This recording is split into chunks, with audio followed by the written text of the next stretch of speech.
take care. All right, so this is gonna get very awkward now because the next person is me.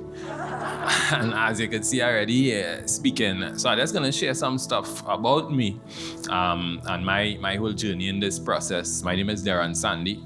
I am a performance poet and many other things. I have one major belief about my presence or my role here.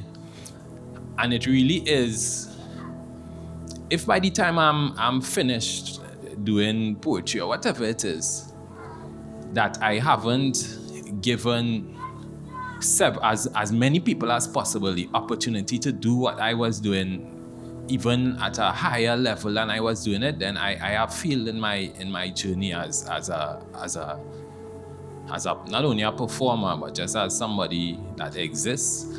I really believe that beyond performing, I think as really placed in this world to teach and help inspire people. And that is really where my inspiration comes from many times. Knowing that every time you step on stage, you hold a mic or you have the opportunity, it's going to become a template for somebody to follow. Probably you. You never know. Right? It's going to become that template for somebody to follow. I believe that the artist has a lot of responsibility. Sometimes that responsibility might feel like an unfair burden upon you, because you have this gift, and I mean, you never ask to be the most righteous person around. You just have this gift, this particular talent. But now beyond that, people start expecting, and rightfully so, in many times, people start expecting that your life matches with your talent. Not the talent, but like the things you're saying, right? You wouldn't expect Marshall Montano to give you a sermon. You'll expect him to talk about carnival, etc. Right? That is a fair expectation because he has been doing soca. So you wouldn't expect somebody at the head of the worship team or somebody doing poetry about positive things to have a lifestyle that's contrary to that. And let me tell you all something, it's a journey. It doesn't happen naturally. I could write the best poem here. That is my gift. I could write the best poem here, but then I have the struggle now of matching that gift. And it's a journey. And many times, when you have people looking up to you in a certain kind of way because of the gift, you'll disappoint and hurt a lot of people. So I try to keep that responsibility in mind, and it just goes hand in hand with teaching the craft, because you're not just teaching the craft, we're teaching people to live their lives in a certain moral code, etc. So every day is you preparing for the classroom, thinking about what to do, thinking about how you respond, thinking about your presence on social media. That some people seem to think is a different thing from themselves, but social media is a place where people look at you and have expectations or disappointments because of the things that you do. I am not like Kuvan. If you tell me to write a poem about a chair, I will write the best poem about the chair, because I just could write about anything at any point in time. I have no inspiration really. Anything can inspire me plenty of times I came from like the corporate world, like somebody will call you and say, hey, write a poem about this share that we're gonna sell, Courts or whoever. And you just write it and you try to give the client the best product possible.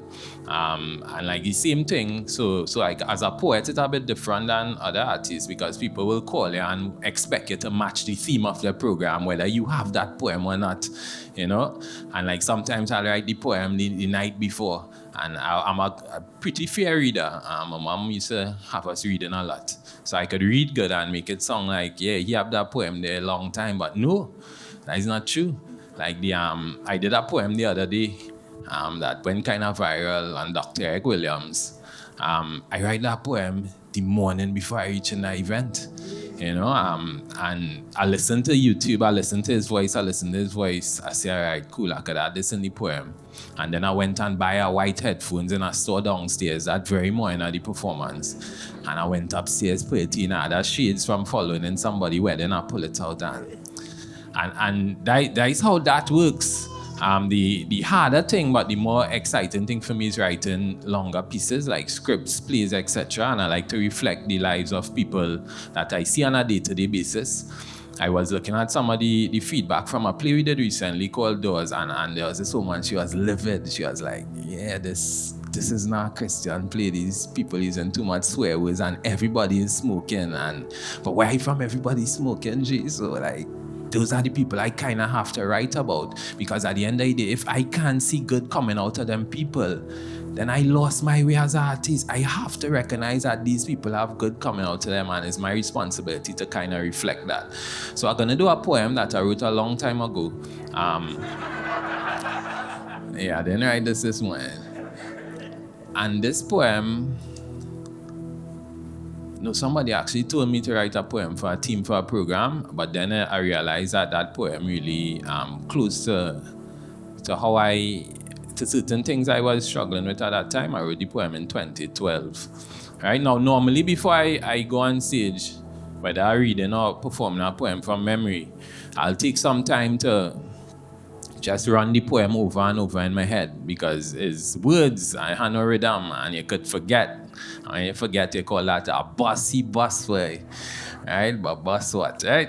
So this poem is called, it's probably called I Am, right? And I did it several times, so I'm going to depend on that energy to carry me through. So God and I had a conversation. He asked me, who are you? With a look of pride, I responded, I said, God, I am multi-talented. Half arrogant, half confident, however you choose to divide it. I am a master of fine arts, armed with my fine art. Already have my bachelor's, so I am with a battle axe. So God, you could feel free to relax. I am the hidden slicer. I just slap them heathens with a dose of scripture. I am me, youth lifter, immune to temptation. Anybody here give paper? Best you rap me.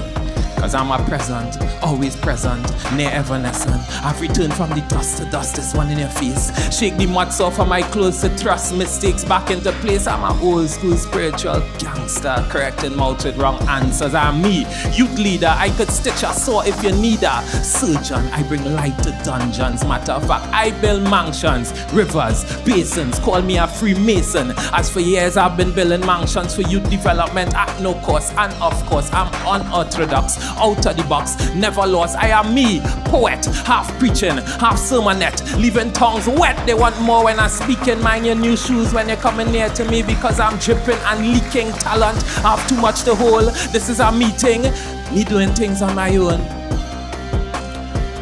God looked at me. Fool's board in his hand seemed to pain him. He said, young man, you ain't nothing. He said, I'll say this more than once. I am your father. The light of this world, though they choose to go after strange beings, I'm still here beckoning for them to wash themselves through me. So I am being merciful. I am the one on the mercy seat to save you from the trouble. I am the law. I am the door. Son, walk through me and hunger no more. I am your bread of life. Consume me. I am he. I am the good shepherd. Hence I even chase after my boastful sheep. I am too deep for you to even reckon. My son, if pride entices thee, then come down from that tree. I am rich through humility. I am the lamb and the shepherd. So at times I'm incomprehensible, but I am the book. Pull my body close and eat all of it. I am the only fear of Satan. I am the only hope for man. I am the stand when you can afford to sit in your pride and think of things done in your own deed. I am the gift. So when you playing skits, you're actually playing me. Let me create in thee a clean heart. In 3 days I lay and rose from grave. So the ways I express sinner could simply lay to rest sinner. And when you're close to me, that is when you're at your best sinner. So from the crest, I am. Nevertheless, I am the exterminator of pests. I am the answer to each test. I am the great I am. I am Jesus. I am God. So mind your mouth. Next time you talk, give thanks. Yeah.